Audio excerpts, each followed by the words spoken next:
다윗은 유다 한 지파의 왕이었고 나머지 11지파는 사울의 제2인자였던 군대장관 아브넬이 사울의 아들 넷째 아들 이스보셋을 내세워서 이제 이스라엘의 왕을 삼아서 11지파는 그 이스보셋에 속해 있는, 그래서 이제 이렇게 이상한 형태로 지금 사후에 이스라엘의 정치 구도가 나가고 있는 때입니다.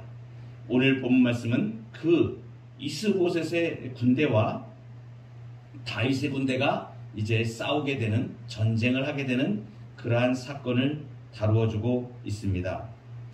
이제 한 곳에서 만나게 되는데 기브온 못 가라고 이렇게 말씀하고 있습니다. 여기서 이제 아브넬의 군사들과 이제 다윗의 군사들, 대장은 요압 장군입니다.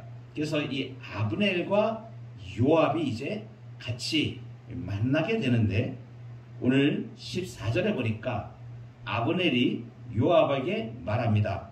원하건대 청년들에게 일어나서 우리 앞에서 겨루게 하자. 요압이 이르되 일어나게 하자. 이렇게 이제 얘기가 된 거죠. 아브넬이 그렇게 하는 겁니다. 선발된 군사들로 대결을 하자. 그런데 이 의미가 어떤 의미가 되었겠습니까? 이제 아브넬의 군사들과 다윗의 군사인 요압이 이제 대장이 돼서 이렇게 대치되고 있는 상태에서 이제 같은 민족입니다. 같은 이스라엘 다 민족입니다. 그런데 정치적인 상황이 이상하게 돌아가는 상황 가운데에서는 그것이 개인적인 야심이 발동을 하게 돼 있는 거죠. 그래서 이 아브넬은 어떤 생각을 가지겠습니까? 11지파의 이제 왕으로 이스보셋을 세웠는데 한 지파 유다 지파는 이제 그 안에 들어오지 않으니 이제 이 아브넬은 정치적인 야심이 굉장했을 것입니다. 그래서 유다 지파도 이제 다 하나로 온전하게 이스라엘을 통일시키려는 그러한 마음이 분명히 있었을 것이고, 이제 다윗을 왕으로 하는 요압은 다른 생각을 하게 되었던 것이죠. 그런데 이 아브넬이 자신의 야심으로 이제 요압에게 말을 하는 겁니다. 이쪽 편에서 12명, 그리고 요압 편에서 12명, 이렇게 12명씩을 선발해서 싸우게 됩니다. 그런데 이 싸움이 아주 격렬해집니다. 그래서 오늘 16절에 보니까 각기 상대방의 머리를 잡고 칼로 상대방의 옆구리를 찌르매 일제히 쓰러진지라. 그러니까 이제 막 겨루게 하자 이렇게 했는데 그 뜻이 완전히 어떤 무슨 전쟁으로 나가거나 그러한 뜻은 처음에는 아니었을 것으로 생각이 됩니다. 그런데 이 싸움이 이제 그 지휘관들, 특히 야심을 가진 아브넬의 이러한 야심이 이제 표현된 이런 가운데에서 이제 백성들은, 군사들은 그 야심을 가진 자들의 그 놀이에 이제 동원되게 되는 이러한 상태로 되어진 것이죠. 그래서 이제 충돌이 일어나게 되는데 사람이 이렇게 악한 일을 하고 피를 보게 되고 이렇게 어떤 편에 속해서 싸움이 일어나게 되면 그 싸움이 격렬해지는 것을 볼 때에 사람들의 마음이 굉장히 격렬해지고 흥분되어지고 그렇게 되어집니다. 이 상황이 지금 12명씩 선발하여 싸우는 이 싸움이 서로 옆구리를 찔러서 죽이는 처참한 상황으로 전개가 됨에 따라 가지고 이제 전면전이 일어나게 되는 것입니다. 그래서 17절에 보면 그날의 싸움이 심히 맹렬했다. 여러분, 아브넬과 이제 다윗의 군사들이 부딪혀서 싸움을 하게 되었습니다. 전쟁입니다. 그런데 이 전쟁을 한번 보십시오. 이것이 무엇입니까? 하나님이 빠진 전쟁입니다. 이 기술하는 모든 과정 중에 하나님은 전혀 지금 나타나시지를 않습니다. 사람들만이 자신들의 야망과 자신들의 야심을 내세우는 이러한 전쟁입니다. 개인적인 야심입니다. 여러분, 이 아브넬이 엄청난 야심을 지금 갖고 이렇게 일을 행한다는 것을 뒤에 가면 확인이 되어집니다.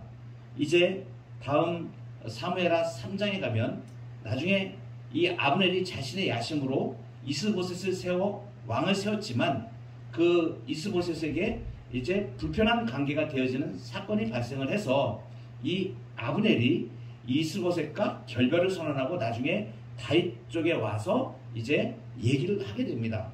이렇게 오는 과정에서 그 사람이 보면 하나님께서, 이 아브넬이 하나님께서 다윗에게 왕위를 맹세한 것을 알고 있습니다. 그것을 아브넬이 자기 입으로 얘기를 합니다. 나중에 보면. 그래서 이것으로 보았을 때 이 아브넬과 대다수의 그 당시의 권력자들, 그 이스라엘의 권력자들은 이미 다윗이 사무엘에게 기름 부음 받아서 하나님께서 그의 왕위를 맹세하셨다는 것을 알고 있었다는 것을 말해줍니다. 그러니까 아브넬은 다윗이 여호와께서 왕위를 주시겠다고 맹세하신 그 사람인 것을 알면서도 이 아브넬은 자신의 야심으로 이스보셋을 내세워서 이스라엘을 차지하려고 하는 그러한 야심을 가졌던 자인 것을 분명하게 우리가 알게 됩니다. 이러한 야심, 이러한 야망이 결국은 이스라엘을 비극으로 몰고 가는 그러한 전쟁을 발발시키게 됩니다. 그리고 이제 싸움이 심해졌는데 이 아브넬이 이제 쫓겨가게 됩니다. 그런데 요압의 동생 아사헬이라는 장수가 있는데 이 장수가 아브넬을 끝까지 추격해서 잡으려고 계속 추격을 해갑니다. 그런데 이 도망가는 아브넬이 쫓아오는 아사헬에게 그냥 네가 전공을 세우려면 그냥 군사 중에 한 사람을 취해서 그리고 그 장비를 빼앗아서 네가 전공을 세우면 되지 않느냐. 굳이 왜 나를 이렇게 끝까지 쫓아냐. 너는 나를 끝까지 쫓아오면 내가 너를 죽일 수밖에 없다. 이렇게 도망가면서 아브넬이 계속 쫓아오지 못하게 몇 번을 얘기를 합니다. 그런데도 이 아사헬은 자신의 전공을 내세우려는 그 마음이 이것도 자신의 공로를 인정받기 위하려는 이러한 마음이죠. 그래가지고 아브넬을 계속 쫓아가게 됩니다. 결국은 아브넬의 창에 아사헬이 죽임을 당합니다. 요압의 동생이 죽었습니다. 나중에 이 일로 요압은 이제 이 아브넬이 항복해 오는 그러한 과정에서 그 아브넬의 항복을 받지 않고 나중에 이 아브넬을 요압이 자신의 동생 아사헬의 복수로 죽이게 됩니다.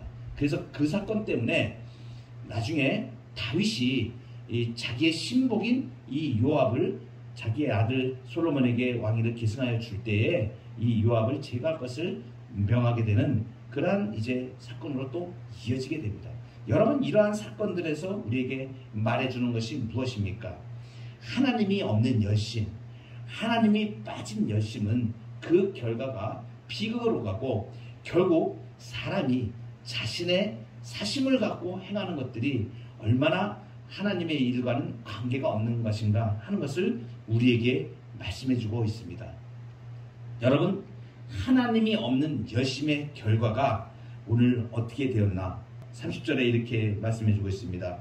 다윗의 신복 중에 19명과 아사헬이 없어졌으나 그 다음에 31절에 다윗의 신복들이 베냐민과 아브넬에게 속한 자들을 쳐서 360명을 죽였더라. 다윗 편에서는 19명과 아사헬이 죽었습니다. 그리고 아브넬 편에서는 360명이 죽었습니다. 숫자로 보면 아브넬이 많이 패하고 물론 다윗의 편에서 이긴 것으로 됩니다. 그러나 결국은 승자는 없는 19명과 아사헬이 죽고 저쪽 아브넬 쪽에서는 360명이 죽고 아무도 승자가 없고 서로 다 피해를 본 이러한 상태로 전쟁이 끝나게 됩니다. 이것은 무엇을 말해줍니까? 표면적으로는 이긴 것 같지만 결국은 아무도 상대방을 압도할 정도의 승리는 없었다는 것을 말해줍니다. 무엇이 만들어낸 것입니까? 자신의 열심, 하나님이 없는 그 싸움의 결과는 결국은 양쪽이 다 피해를 보는, 그리고 아무도 승자가 없는 그러한 싸움으로 갔다는 것을 말해 줍니다. 하나님 없는 열심의 결과는 이것입니다. 인생들에게 비참함만 남고 결국은 복수심으로 갈등만 더 낳게 되는, 하나님 없는 열심이 빚어낸 일들입니다. 우리의 삶 가운데, 우리의 교회들 가운데 이런 일은 없는가 우리가 한번 살펴보시기 바랍니다. 예수님 없이, 하나님 없이, 믿음 없이 내 사견을 내세워서, 내 주장을 내세워서 하나님의 영광을 가리는 일은 없는지 우리의 삶 가운데 주님이 개입하여 주시고 우리의 모든 문제에 세밀하게 주의 인도하심을 받아 결정하고, 그리고 항상 하나님을 의식하는 그러한 열심 가운데 있기를 바랍니다. 우리가 열심을 내어도 개인적인 열심과 개인적인 그러한 야망의 결과는 하나님이 원하시지 않는 것을 우리가 보게 됩니다. 하나님께 아뢰고 하나님의 인도함을 받아가는 그러한 열심으로 나아가는 바른 열심, 그래서 주님의 몸된 교회를 바른 열심으로 섬기는 저와 여러분 되기를 주의 이름으로 축복합니다.